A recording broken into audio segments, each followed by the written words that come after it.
Do you ever feel like a hamster on a hamster wheel, not getting anywhere new? Perhaps you've hit a plateau that has you asking, is this it? Have you accomplished all you've set out to do in life and are not feeling as fulfilled as you thought you would? It is normal at midlife to reassess what's working for you and what's not. It's also normal to want to reclaim your time, your energy, and your joy. Let's make the best out of the second half of our lives by having more fun, experiencing more peace, and feeling more joy. If any of this resonates with you, then this podcast is for you. I'm Bayles Bartley. Now let's get ready to shift our shit. Hello there, Bayles Bartley from the Mindfulness Center, back with Elizabeth McCormack, also from the Mindfulness Center. We are here with episode 2, part 2, where we're going to be talking about the mental load. Like, women in relationships, often moms, can take a lot of the mental load, and we'll talk about what that is. Men have a little bit different mental load. You know, they have their own mental load, usually involving providing and finances, stress, and all their stresses as well. For sure. We're going to talk about, for women who are in perimenopause and menopause, what that's like, because, part of what our doctors are going to ask us about are our stress levels. Mm-hmm. So, now that our kids are a little older, are there things that we can be handing over to them that will take some of that pressure off of our own mental load? So let me tell you a little bit about what I've done in my family. So during COVID, I realized I was running a 5-star resort all by myself in my house. And so I told my kids through tears that I was no longer going to be cruise director running this hotel. Like, I'm not doing your laundry. I'm not doing your dishes. We're going to figure out meal stuff differently, all these things, because I'm running a business. I'm doing all these other things. I have a lot of irons in the fire. So my kids were second grade and fourth grade and started doing their own laundry. Guess what? Natural consequences. Monday morning, this past week, my 16-year-old son didn't have any clean clothes. That's a bummer. So when I got up at 6:30, the laundry was already going. He had to wake up early to get it going so he could do. He's not mad. The only person he can be mad at is himself. But part of this is the mental load. So if there are things, and we want to raise functioning adults as our kids. So bad. So we need to teach them how to do some of these things, whether it's laundry, it's dishes, it's meal prepping or preparing or cooking, right? They need to know these practical skills. If it's calling to arrange a haircut or scheduling a haircut online or even a doctor's appointment, certain things, and as your kid gets a little older, they want something, you're at a restaurant and they say, can I go order a dessert or something at the, whatever. And you say, yeah, here's the money, you go order. And they're like, no, I can't do that. I have to talk to an adult. You gently start to give them the opportunity. Right. And so if there are certain things, now the thing I have found, it's not always women, but I see a lot of times it is women. Not always, though, because I definitely have a lot of male clients that are in this category where they want things done a certain way. Their way is the best way, the only way to do the thing, whether it's load the dishwasher, unload the dishwasher, do the laundry, whatever it is, right? So part of the mental load, it's this sort of like over-functioning, under-functioning balance of, am I doing all the things and not allowing other people to do the things because I want them done a certain way, but then I'm going to get mad at the people for not doing the things because they're going to actively underfunction if somebody is overfunctioning, because they're probably never going to do it to your standard, and therefore they will always feel like they're failing. So they will start to opt out. Well, I'm just not going to do it at all because I'm not going to do it good enough, so I won't do it at all. That person wants it done a certain way, I'll let them do it. So part of this is, are our standards too high, overly high? I think it's important to have standards, but are they reasonable? is the dishwasher getting loaded and most of the dishes getting clean? Because my husband and I fight about how the dishwasher, he doesn't like how I load it. I don't like how he loads it, but it is what it is, right? Works for me. Everything works for gets him. wet. Let it go. Right. So part of that is, with the mental load is how much of this load do we really need to have? Clearly, a lot of times, moms can often be the keeper of the doctor's appointments, the dentist appointments, the sports physicals, the shot records. For the dog, for the dog, anything. taking the dog to all the things. So, part of this is, do we have to do all those things? Can we share the mental load? How do we share the mental load, right? What are the biggies on the mental load that mean the most? Like if you really want your food made a certain way or your food prepared, maybe your non-negotiable is food, meal prep, and all the things, right? Or are you able to share that with the rest of the family?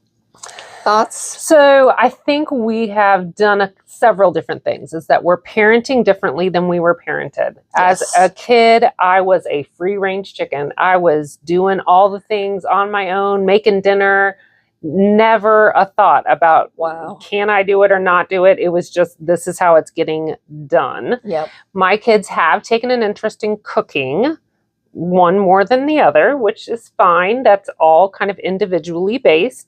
But instead of saying, what should I cook?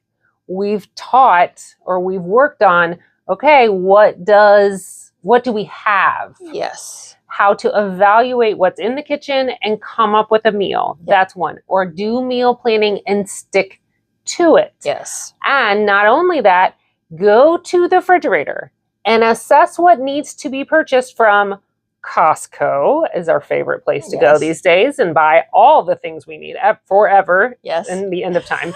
You get your beach chair and you get your protein shake. You get your all the things. So we had to really work on, I want my kids to be able to go to the pantry and be like, what are the 6 or 8 things that we always buy, and go to the list. So we have a common list at our house that everyone has access to in the Notes app, where if you use the last, you better put it on the list, because I can't get to the store and know that you needed toothpaste if you didn't do it. Because I've had people say, oh, I haven't worn deodorant in 2 weeks. And I'm like, how would I have known that you didn't have deodorant if you didn't use your words to tell me that you haven't had shampoo in your shower? Because I'm not showering your shower. I got a nice shower. All my stuff, don't touch my stuff. We're good. But if we don't teach them how the organization works, if we don't teach them how to even organize a list. I saw a TikTok or whatever, and I saw a young man taking a bunch of young men to the store with a list, not organized. So produce items and toilet paper and meat over here, and teaching them how to use the grocery store with a list. And then I've, moved it a step further. How do you make the list rather than, I'm just waiting, mental load, for someone to tell me what to buy? Oh no, we're all participating in this. We're all paying attention to, is the toilet paper stocked, or are you going to let that just go for the next person? That happens. Or the Kleenex box is empty. How would one even figure out what to do if the Kleenex box is empty? And who's paying attention to, what day is it? Where do we need to be? What are the requirements that are happening? One of the things in parenting that I think is a curse for children and parents is that we now all have access in real time to what they've handed in and what they haven't handed in, and what problems they're solving independently. And they're waiting for us to say, oh, it looks like you've got some missing assignments. What happened there? I don't want to have that relationship with my kid. I have a job. My kiddo's job is to go to school and take care of all the things that need to happen, to know when they need. We were this week buying Othello, because that is a book we read when we're a sophomore in high school, and we need a clean copy because we have to annotate it. And you need to show up. Even though we have a copy of Othello from our previous friends and children, we got to go get a clean copy. And how would we accomplish that if we can't find it on Amazon? You know, there's real skills that have to be developed to think of it in advance. I have to have it by Wednesday. Where do I get said book? How do I pay for it? What am I doing? So these are all things that we're over functioning and just doing for them. We're tracking the grades. Absolutely not. I get so many emails from the district. I could scream, stop sending me all the things. I don't need to see this. And if you don't know how it works, it will pop you up an email every 10 minutes if you're not careful. They created an assignment. Nope, don't need to know it. Yes. But if we track too much, I had a friend who said to me, "Oh, don't you have Life 360?" And I said, "Oh, absolutely do not have Life 360. No, I do not want to know if my child is speeding. If I happen to ride with him and he's speeding, of course I will give feedback. Right. If I notice that we're revving it up and we're having a little trouble, okay, I'll say something then. But I'm not going to watch him in his 16-year-old self drive from school to my house and know if he had a hard break. Yeah. He lives in Tampa. He's going to have to hard break. Yeah. I'm not having the insurance company watch him. They don't need to know that information. Yeah. And I don't want to know that he's speeding. No one knew where I was. Yeah. No one knew how fast I was driving. And I'm telling you in real time, if you get caught just like me, I have a job and I have ticket money. You don't have a job. You don't have ticket money. That's on you. And if your insurance goes up, that's also going to be your expense. Yep. So I pay your insurance today, but this is the reality of driving and making poor choices and choosing to drive in a certain way. Those things, I don't need to be nagging my child about. No. They need to live in real life and have the natural consequences of not handing in the assignment and the grade going down. They need to have the natural consequences of, oh, I ran that light. It was a little red and I got pulled over on my birthday. Sorry to bust somebody out, but that actually is a thing that happened in my house. Oh, boy. But it's real life. And I don't need, as the parent, to overfunction and manage that. I need to stay in my lane. We're back to the lane of saying, this is the world you live in. You have to learn within the boundaries. If you don't take out the trash, your room's going to smell. Your dog may go through the trash can in your room and create a whole mess for you. Yeah. That's real life. I don't need to track all of that. You need to track it. And it's interesting because we're therapists. We know brain development of kids and all the different things. And, you know, I meet a lot of people as parents who really have not thought through how to do these things or that they want to do these things. They're just like, I'm trying my best and I'm just going to wing it. Right. And I got all this access to all this information. Yes. Which is, it is whatever it is. The thing with this is like, you know, the more we do for our kids now, like, they'll learn the hard way, whatever. But, you know, I feel like we're just preparing them more and more to be adults, like functioning adults, so that they don't need our help so much anymore. And with that said, when spouses ask if they can help, right?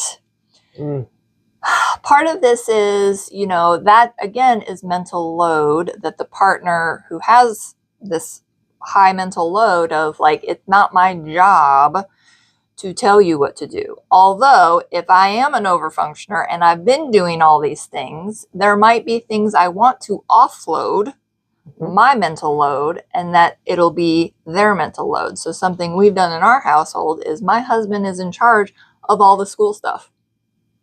He goes through any grade stuff, any teacher contact, any teacher appointments, you know, whatever. He emails them. He does all that. I don't look at any of the school stuff.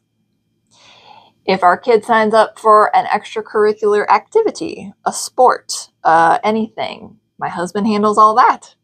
I don't handle any of that.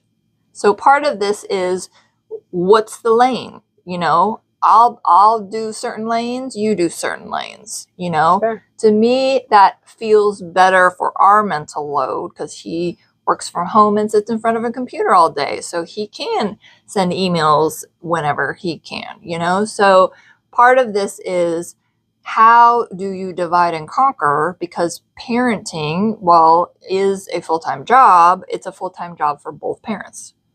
For sure. And if you're both working, you're both, you know, doing all the things, how do you split up those responsibilities? So I don't know what tasking, if you haven't thought about this mental load, I know we all probably think about the mental load of like, oh, I have so much to do. I have so much to think about. I have so much whatever, you know, is there a way to organize it? Is there a way to, you know, on the 5th of the month, you know, every month, like what are the things I need to do? You know, I tend to be more of a planner. So there's certain things. And then there's times where I have to wing it. And, you know, it says like, oh, it's been 6 months since you did XYZ. It's like, okay, well, I guess it's going to be 7 or 8 months before that happens. You know, like, you know, who took the oil change? Who took the car to get the oil changed yesterday? You know, who got new tires on the car because they were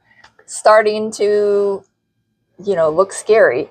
So part of this is, you know, how do we balance all these things? Or how do we, when we do notice something needs to happen and we want there to be a balance of, can we say the tires on the car we need new tires, can you go get that? You know, I'm noticing this, can you go do that or whatever? And if it doesn't get done, and you know, that's, we are going to talk about relationships, we're going to talk about boundaries.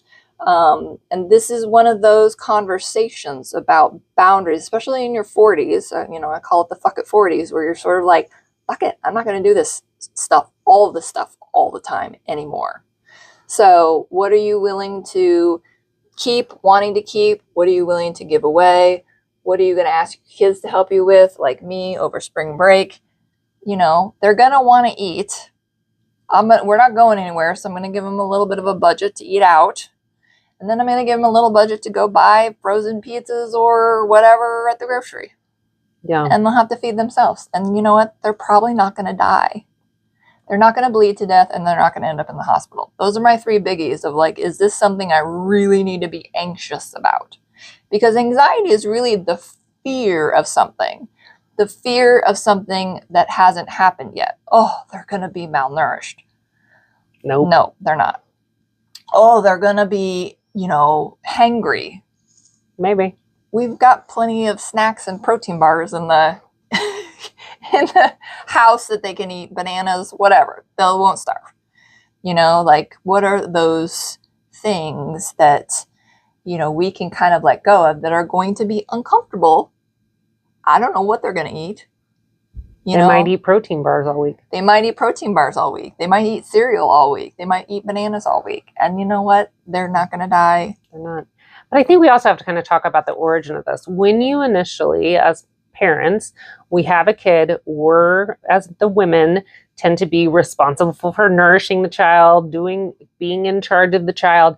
We're doing that as being a good parent. We have this identity wrapped up in, I do all the things because that means I'm doing a good job as a wife or as a partner or as mom, a mom or whatever. And so I think we go real gung-ho real early, and then we don't know how to pivot and change and modify and have the conversations and have the good communication skills of, oh, I've got myself into a situation where I'm doing all the things. And a lot for my family was just because my spouse was our primary financial contributor.